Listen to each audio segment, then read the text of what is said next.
All right. So hello everyone. Welcome to this event sponsored by SPJ New England. Like Adam said, my name is Amrita. I'm a junior at Endicott College. And I'm here today with Sydney Sadick. Am I saying that correctly? Yeah. Yeah. Founder of Spotlight, the newest and first lifestyle glossy targeting GenNow readers in the Hamptons, New York City, Art Basel, Miami Beach, and Palm Beach. So for some background, she is a TV correspondent and journalist in fashion and entertainment. She has regularly been seen on The Today Show, Good Morning America, NBC New York Live, NBC Weekend Today, ABC's Good Morning Washington, and many, many more. She's a former editor at the Daily Front Row and Daily Summer, and she's interviewed some of the world's most coveted stars and covering events like New York Fashion Week and the Met Ball.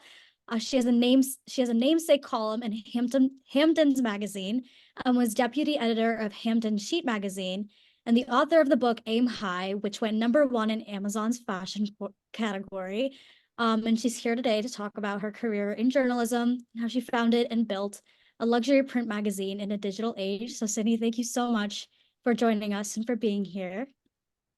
Thank you. You got the whole bio down. Oh, yeah. The whole history.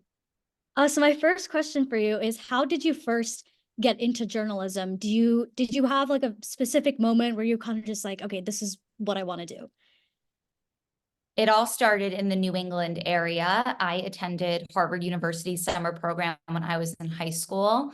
I had never gone away and never went to sleepaway camp or kind of, did any of those programs that most teenagers do. And my parents felt that there was no way that I was going to get into college if I didn't show that I could have some independence away from home. And so I ended up getting into the Harvard program and just based on what seemed interesting to me, selected 2 journalism courses. And it was there that I started a fashion blog, and it was called Style Solutions. And I started off by documenting my outfits like most bloggers, but this was in 2010, so it was new at the time. And then when I got back to New York, I wanted to continue it and started attending free events that were happening at Barnes & Noble and different spots around New York and interviewing celebrities, my first one being Rihanna, of all people. And with, sort of the success of the blog and me loving my experience at Harvard, I knew that I wanted to continue in journalism. And that led to going to George Washington University, where I was a journalism major at their media school, and then taking on the positions that you just mentioned in my bio. Yeah. So your blog, Style Solutions, you created that very early in the morning in your college dorm. So can you tell us a little bit more about that and what kind of stories you wrote for it? I was really interested in just being able to interview kind of the biggest names that I could possibly get my, hands on. I knew that if I got quotes from someone like Rihanna or Tim Gunn at the time, who was so huge with Project Runway, I knew that maybe my articles would get picked up, and they did. They started getting picked up by Huffington Post and other outlets because I would sometimes get these quotes that the outlets couldn't, because I was just kind of going to these things independently and talking to, these celebrities, and they spoke to me. I was young, and I think sometimes when you're young, you kind of, I wouldn't want to say these celebrities like feel badly or anything like that, but they just feel like they want to, I think, talk to you and help you. And so they did. And yeah, I continued that blog basically throughout college. And it was a great experience to just, have something that you own that's your own, and B, just putting out your own writing. People always ask me, like, how do you get your feet wet and really start in journalism? And my whole answer always is part of that question, which is just to start, like just do anything, whether that's for yourself or working for someone. Yeah, so that Rihanna interview, not many people can say that, your first big interview is with someone like Rihanna. So how did you go about getting that interview and what did you end up asking her? I literally saw an ad in the New York Post that she was going to be at Barnes & Noble for her book. And Rihanna was big at the time, but she wasn't like the Rihanna that she is today, but she was like right, near there. And I left school and I waited in line. for hours and finally got up there. And it was, I was so young. I was like 16. I was like, what's your favorite accessory? And she wrote headscarves and she wrote it down in the book. And I got a picture with her. Mhm. It was, memorable. Yeah. So the Daily Front Row, you started interning there, and then you ended up becoming the editor, like you ended up being there for a while. Um, Mhm. and because of that, you've interviewed so many celebrities, to name a few, Kim Kardashian, David Beckham, Sofia Vergara, all amazing people. But in New England, obviously, we have one that sticks out a little bit more. I'm I know sure who you're going to you know, say. yeah, you already know. So what was it like to interview the Tom Brady? That was a very cool experience because it wasn't just like at an event. I got Mhm. invited to Los Angeles. He was shooting a campaign for UGG, and UGG, sent me a driver, and it was like a very glamorous experience, which I'd never had. I was so young. I was just starting out. And he was shooting this campaign at this gorgeous home. I think it was in Malibu. Um, and he's the biggest guy I've ever seen in my life, and I'm like 4'11". I just remember like looking up at him like this, meeting him for the first time. But he was so nice, and like, I'll be honest with you, I'm not a big sports fan. I never was, but he sort of, got me excited about it. He was Yeah. obviously the most kind of, I guess he really is the most famous person I've ever interviewed. And I think I remember when that article went live and posting him on Instagram, that definitely got the most attention, maybe even more than a Kardashian. Yeah. Do you have a favorite interview that you've done? It's a good question. One of the most fun interviews that I've conducted was with the Chainsmokers. They Mhm. collaborated with Tommy Hilfiger, the fashion designer for New York Fashion Week. And they are two of my favorite, I don't know if you call them singers, one sings, the other one doesn't, but two of my favorite musicians. And that was a really great moment. I got to interview Oscar de la Renta before he passed away, like by 2 years. And that was really special because he is one of my favorite designers. Um, I thought another really fun interview was with Joe Biden, President Biden's daughter, Ashley, at the time. No one had really spoken with her, and she was kind of this like hidden figure. And I was like one of the first people to do a real big interview with her. So that was very interesting. Fran Drescher, who is the star of The Nanny and who's now the head of the SAG, that was one of my favorite shows growing up. So being able to speak with her, I've spoken with a lot of people. And Khloe Kardashian was a great one as well. That was like an in-depth sit-down interview. She was she was interesting. It was when she was building Good American, and that's become such a huge brand. So I like speaking to people who have like an entrepreneurial side to them and, are doing something interesting. Yeah, so obviously interviewing celebrities is way different than interviewing like any, random person, any, ordinary person. So how is it like to prepare for interviews like that? I think when I was starting out, I was so obsessed with having every single question written down and very much always referencing my paper. And I think my advice would be now to have a general outline and framework of where you want your conversation to go. But at this point, like I'm really always just kind of what you're doing, and you're very excellent at this. You're listening to my answer and you're piggying back on that. Like that's really important. And a lot of people don't listen because they're so worried about getting to the next question. And so yeah, plan enough to know where you're going, but not enough to make you lose sight of like the special moments that are happening in the moment. Right. So we do have a question in the chat that kind of corresponds to what we're talking about right now. But if who would your dream interview be? And is a celebrity that, you've always wanted to interview or you've always thought about interviewing but haven't gotten around to yet? Who is my dream person to interview at this point? I interviewed Jennifer Lopez very briefly on a red carpet once, but I would really love to have like a full sit down with her. I Mhm. feel like there's a lot to her. I just saw her documentary that came out recently for a screening. I've gotten to work on behalf of her brand, but I've never had like a real sit down, and I'm just, I don't know, kind of fascinated by her. Who else would I say? Someone that I really would love to interview. I've just interviewed so many people. I mean, I guess Elon Musk would be very interesting. Mhm. You know, he has a fascinating mind that I would like to get into. And Yeah. I don't know, maybe Bradley Cooper because he's Bradley Cooper. Mhm. Makes sense. Um, what about the entrepreneurial aspect intrigues you the most when interviewing these types of people? I just love to hear stories about people who started something from nothing and have made it big. Like Elon Musk did come from nothing. I saw there was a question, what would I ask him? I've gotten to interview his mom and spend time with her.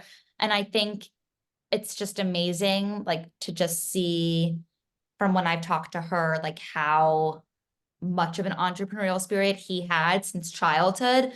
Mhm. Um, but I'd like to kind of get into more of him and with Twitter and just why he even wanted to get involved with that and just where he really sees the future going, because he clearly is such a, you know, very much focused on what's next kind of a person. And he's kind of changing the world as we speak, whether it's a good thing or a bad thing. He's one of those top three people who are doing it. So Did you have that any of fascinates. those moments yourself when you were a child? Any what moment? Sorry. And did you have any of those moments, like those kind of entrepreneurial moments as a child? I did. I, at the time, wanted to start a skincare company when I was like 10 years old, and I figured out a way to make a few products. And, Mhm. I never worked on it to the point where it took off because obviously school was the priority. But I feel like that was the first moment where I wanted to start my own business. Um, I always loved playing the piano and performing, and like, that wasn't necessarily a way of making money, but I wanted to perform in front of people. So I found different ways, whether it was a recital or getting into a pageant to do that. Like I always liked the idea of the brand building side of entrepreneurship. And then I guess the making money part really happened a little later in life, because when you're just starting out, like you should be, I think, most motivated by your passion. And then that usually and hopefully can turn into something that becomes a business. Yeah. So you recently did you founded your lifestyle glossy spotlight. So could you tell us a little bit about how that came about? I launched Spotlight 2 years ago in 2022. I have worked in the luxury media space, as you've described, throughout my career.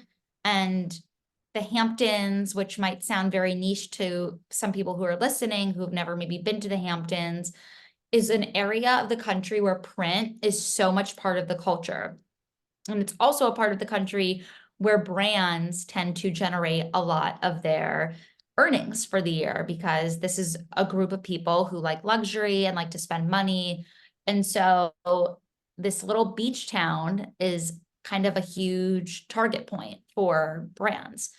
And so there, like I said, are many other publications out there, but they really have never had a magazine to target the next generation of people. So thinking about young families and moms and single people, that just isn't something that, existed. So I wanted to create a media outlet that this next wave of people could call home. And I didn't want to just be in the Hamptons because that felt a little too local for me. So in our first year, we also expanded to Miami for Art Basel, the art fair, and then in Palm Beach, Florida. And then we also do things in New York City, which is obviously, connected to the Hamptons. And it's just been really, interesting to see how print can still be relevant in an age where the attention is mostly on TikTok and Instagram. But I think there's something to be said of people still wanting to touch and feel things. And it's very interesting, since the success of Spotlight, we're now seeing a resurgence of other print magazines. For example, the model Carly Kloss, who started her own media company and just acquired Life.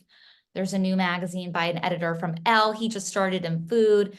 And I don't say it, from a narcissistic point of view or an ego, but I know for a fact they saw Spotlight and they're seeing what we're doing. And they all think that, they can do it. And there's part of me that of course is so happy because I do believe that print is such an important part of journalism and that it should not go away. And it's nice to see that other people are taking a stab at it. But I also know that Spotlight has done something totally different. And it's not just the fact that we have great content and, look good, but we have a business model. And that's, the real key is having great content, but also making sure that you have a sustainable business model. Yeah. So question in the chat, how do you distribute the magazine and where can people find it? We are a free publication, so we depend 100% on our brand partnerships and advertisements. In the Hamptons, we are distributed in every town between West Hampton and Montauk, and there are about 8 of them. We're in front of every store, restaurant. There's a bus service that's very popular, if you've heard of it, between the Hamptons and New York called the Hampton Jitney. The train stations. You literally cannot move across the Hamptons without seeing our magazines pretty much everywhere. Yeah. And then in the Florida markets, it's a little bit different. We actually really focus our efforts on direct mail. So we will mail copies to single family homes in all of the surrounding areas of the South Florida district. What's your editorial process like? How do you decide, kind of what stories to publish and things like that? I think what makes our editorial content the most unique is that we don't just have like traditional writers who write for Spotlight, people who are just good by trade, but maybe aren't known. Everyone who writes for us is an expert in their field. And a lot of these people have become known on social media or because of their brands. So if you've heard of Mrs. Dow Jones, for example, on Instagram, who's a really awesome financial expert, she was writing for us all last summer to talk to millennials about budgeting and just how to like save up for your, first home and just giving really tangible advice. Lindsay Metzler, who's the host of the really popular dating podcast We Met at Acme, has been with us since the beginning to talk about dating and relationships. We've had Dr. Barbara Stern, who's a huge skincare guru, the celebrity trainer Isaac Boots, who is actually, I think, in Boston right now doing a stint there. So everybody very much has their niche, and I think it gives readers something to look forward to because they're able to connect with these personalities beyond just an Instagram post. Right. And yeah, and just we also are really focused on not necessarily what's the most popular thing going on in the world, but what's going to be the most interesting to our readers. So we like to focus on that local relevance of our communities. Do you have any favorite stories that Spotlight has published so far? I think we do some fun features. We do in every issue, like who to follow on Instagram, which is just, and it's kind of like designed like an iPhone. So it's a way to kind of bring in the digital ness that everyone's obsessed with on the page. I really love our cover features. So for every cover star, we'll do a big interview with them. And we've had everybody from Bethany Frankel to Rachel Zoe, Hannah Bronfman, lots of big names on our covers. And what else do I really like that we do? We just do really fun, like interactive stories, and we do some fun fashion pages, which incorporates lots of different trends. There's kind of something for everybody, and it's very digestible. Mm-hmm. Another question in the chat, how do you decide which communities to target? And do you have any thoughts on expanding to New England? We definitely target, where we print in. The Hamptons, Palm Beach, Miami made sense because those are communities where I am physically there, I'm a part of, and I think the brands really value the authenticity that, we're not just doing this, just because we know it's a place to make money, but these are places where we have the connections and are able to help brands really feel like they have a 360 approach to, tapping into these luxury networks. I'm sure my husband would love for me to at some point tap into the New England market. People talk about Nantucket, but the honest truth is I don't have my feet wet in New England, and I would never want to launch something that I don't think would be a huge hit, because to be super successful in 3 markets already has been such a huge accomplishment that I think if we went anywhere next, it would be probably Los Angeles, because it's somewhere where we have organic ties to. That makes sense. What do you hope that readers will gain from reading Spotlight? I hope that they'll just gain information that feels current and relevant, that'll help them, figure out what they want to do on the weekends, that'll make them feel more informed about, topics that are of interest to them. And I want them to just like feel like they're being entertained and that they don't just have to look at their phones, to feel like they're not bored. I'm so sick of looking at my phone. My husband always says that AI is eating away at me. And I think it's true. I think, the algorithm is a really dangerous place. And I think we need to be surrounded by cheerful moments of joy and happiness. And I know that every time someone picks up Spotlight, I know they're smiling at one point or another because everything that we do and the way that we do it is just happy.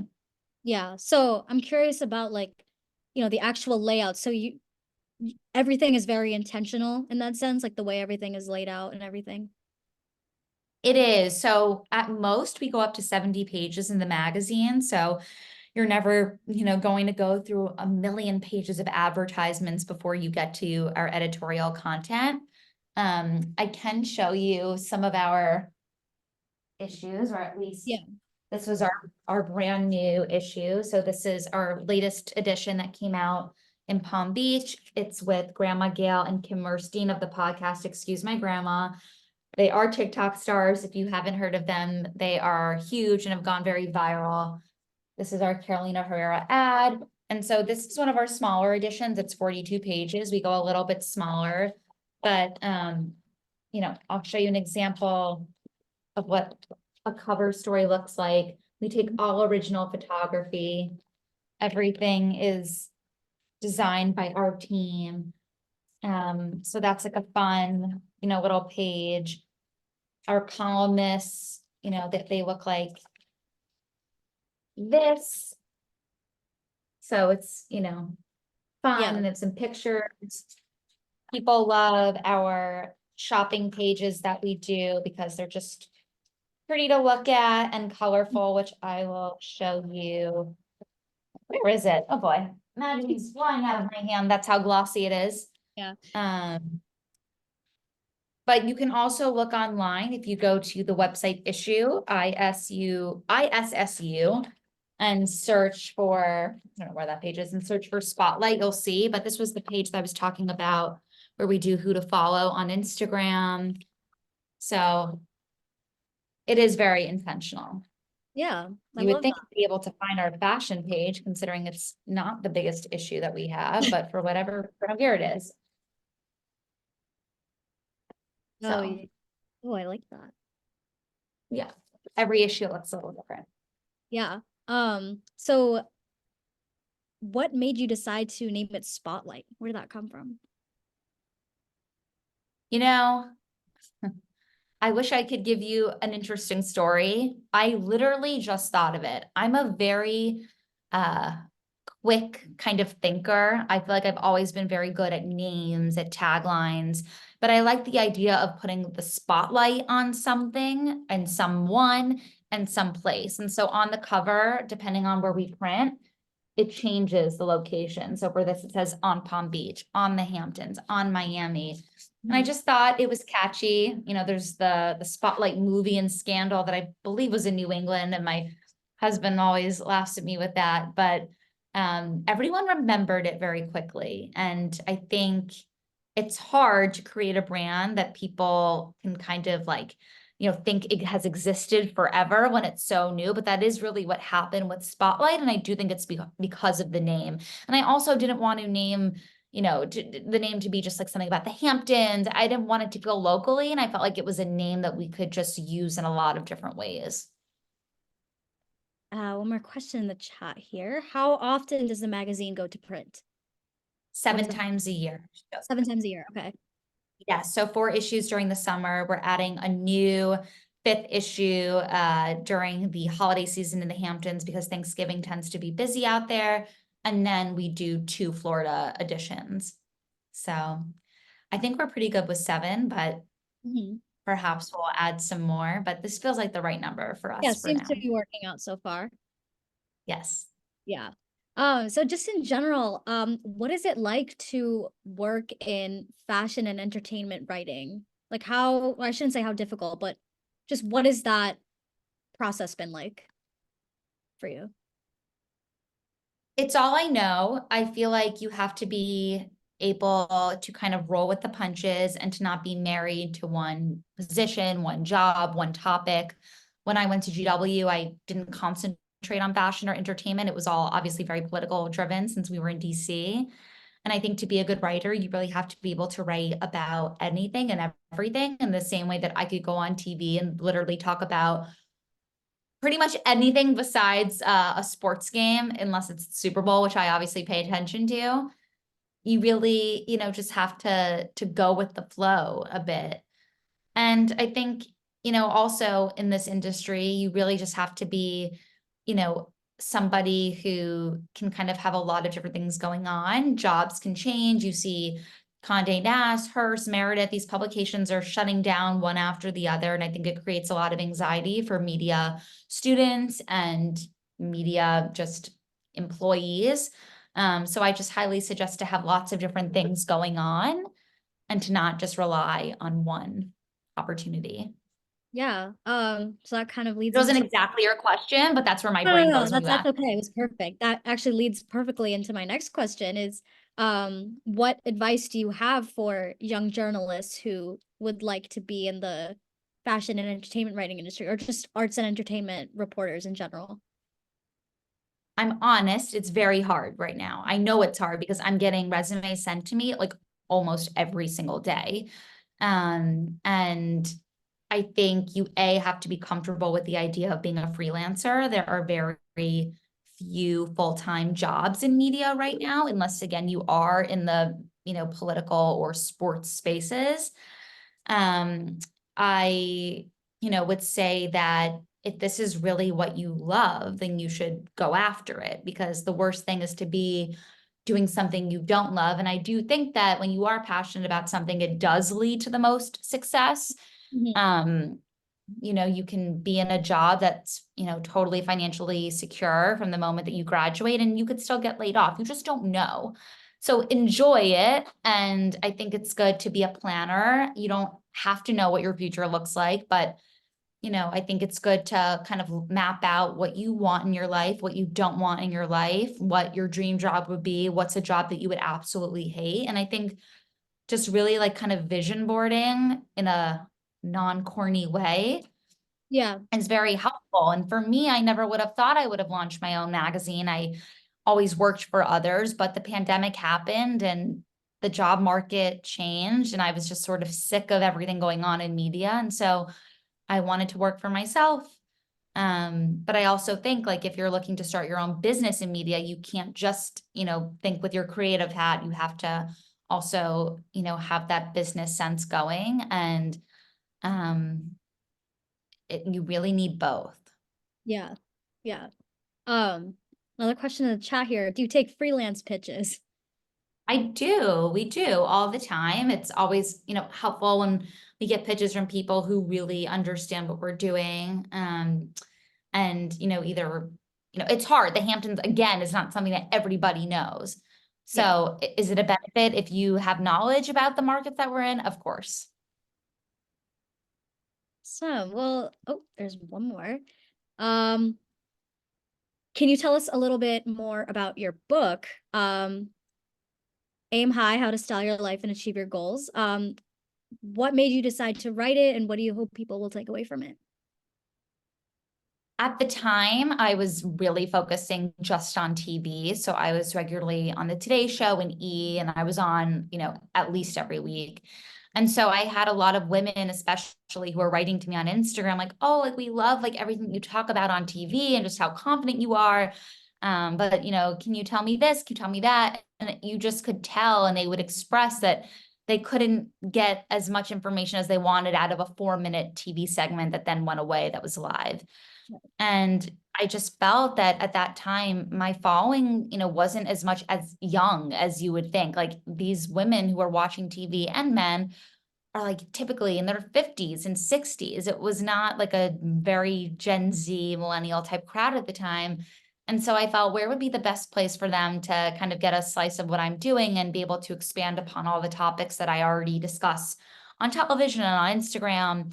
And as a writer by trade, a book just felt like the natural, way to go. And as timing had it, the book came out in March 2020 during COVID. So was it March 2020? I'm sorry, no, it came out in September 2020, but March 2020 was when we were supposed to do the cover and all these things. And we had to really rework things, and ended up having like a virtual book party. So it all happened very differently than I would have ever anticipated or have hoped, but we still went #1 on Amazon, which was a big goal. New York Times would have been a stretch, but Amazon was pretty Yeah. nice. Yeah. So what's next for you? What is your next big project? The next big thing is this summer, we are launching our first issue of the 2024 Hamptons summer season for Memorial Day. We have a lot of fun celebrities and talents that we're working with. I'm also launching a podcast this May, and it's going to be produced by our Spotlight team. And we're really going to be focusing on celebrities and talents and entrepreneurs who are just really, making a big impact in today's culture. And I'm really excited about it. We're going to announce the name and some more fun information about that either at the end of next week or the beginning of the following. And I'm just excited. I had an Instagram live show during COVID, and I was interviewing celebrities like every day. We did over 500 episodes. And a lot of people asked me, oh, why don't you start a podcast? And at the time, it felt really congested, the space. And now it feels even more congested. Like, why does everybody need another podcast? But I know that the conversations that, I have with people are very different than other podcasts. And I think, now with my background of really starting a business, people really constantly are asking me for my advice. And I think it'll be nice to leverage on the perspectives of people who have done something similar to me in the sense of starting something from nothing, but in different categories. And, I'm excited to be able to share all of their wisdom with people. Yeah, and if anything, it's almost like it's a continuation of your book because it came out, 4 years have gone by since then, and I'm sure you've learned and experienced a lot more since that time too. Life has gotten real interesting in the last 4 years. I think we've all been through more than we've, could expect, just between pandemics and the economy and presidents. I mean, it's just been like a wild ride. And yeah, things have definitely changed in the last 4 years for sure. And yeah. Yeah, sorry, I didn't mean to cut you off. But going back to the chat, in your book, you talk about some of the fashion highs and lows you experienced. Could you tell us about some of those? I think my lows were in college. I didn't really have, I think, a strong personal style, even though maybe I thought that in the moment. Looking back, I did not. Yeah. I gained 30 pounds in college, not from drinking, but from eating cupcakes. I had no understanding that I couldn't eat 6 cupcakes and, whatever, that would be a problem, not only, for my health, but for my weight. And just my clothes didn't fit me anymore. And I just like really went to a bad place. And just, I don't know, there was nothing that felt good to put on other than like my sorority t-shirts and sweatpants. Mhm. So losing all that weight was a struggle. But then once I did, I feel like when I got into my fashion high, um, you really are what you wear, you are what you eat, all these things. And I just, felt so much better about myself once I felt healthy again. It wasn't just like a number on a scale thing. It was just me feeling healthy. Like I didn't feel good back then. And yeah, I also feel like right now, which is not in the book now, is kind of my high. I just got married, I'm 30. I know what I like. I know what I don't like. I know what looks good on me and what doesn't look good on me. But yeah, I think that chapter was more about sort of not my highs and lows, but more about where to spend money and where to not spend money. And so like the Forever 21 and, Zara culture versus when to splurge on something, that's by a designer. and my perspective on that is I think fast fashion is really bad. I was a big Zara customer. I really have not like bought anything from Zara, maybe one thing in the last like 3 years. And I think it's way better for the environment and just like you'll feel better by buying vintage or consignment, whatever that is. Like I think it's just more interesting at this Yeah. point. So Fashion Week in New York, obviously you have been a big part of that. What is it like to attend and cover that event? Oh, I've become very jaded with, fashion weeks. I was attending for the last, I've attended for the last 14 years, which is crazy. But back then, when it all started at Bryant Park at the 10th New York Fashion Week, it was the most exciting time of my life. Just having all of your favorite designers and celebrities in one spot. Like if you made it into those tents, like you just felt like you were like at the Oscars or the Met Gala. It was just like this high. And being able to go backstage and seeing all the models getting dressed and their hair and makeup and the music being so loud and just like that feeling of the lights going off. Like if you've seen the first Sex and the City movie when Carrie and her friends are all sitting front row with the tens, like that really kind of gives you the closest feel as to what it really is like. It's really different now. The shows are all over New York. They tend to be, in buildings, and a lot of them have lost their flair, and fashion designers just aren't doing as well today. There's a struggle. So um, it's just a very different New York Fashion Week than what I grew up as a journalist covering. And frankly, at this point, I really just go to the designer shows that I'm friends with, and that means something to me. And now, it's always very much populated by TikTokers and, um, people who don't necessarily have credibility in fashion, but can get views. And I think the PR firms who are running, the list for these shows are so wrong to just be focused on that, because views, just like I say, digital clicks don't necessarily translate into sales. So I hope that, Fashion Week eventually will, I don't know, something needs to change. Fern Malice, who is the creator of New York Fashion Week, she wrote my foreword in my book and has always been someone I've looked up to and I'm very close with. She's no longer with Fashion Week, and you've definitely seen it take a hit with her not being there. And I really hope that something will change soon, Yeah. because it's a shame. What would you say your favorite fashion event in general is to cover? Ooh, definitely the Met Gala. I mean, it's a little bit of a pain because you're not allowed to leave and go to the bathroom, which is so crazy. But the Met Gala is just like, I hate to use the word iconic because it's so overused, but it is iconic. It's the most special, spectacular red carpet.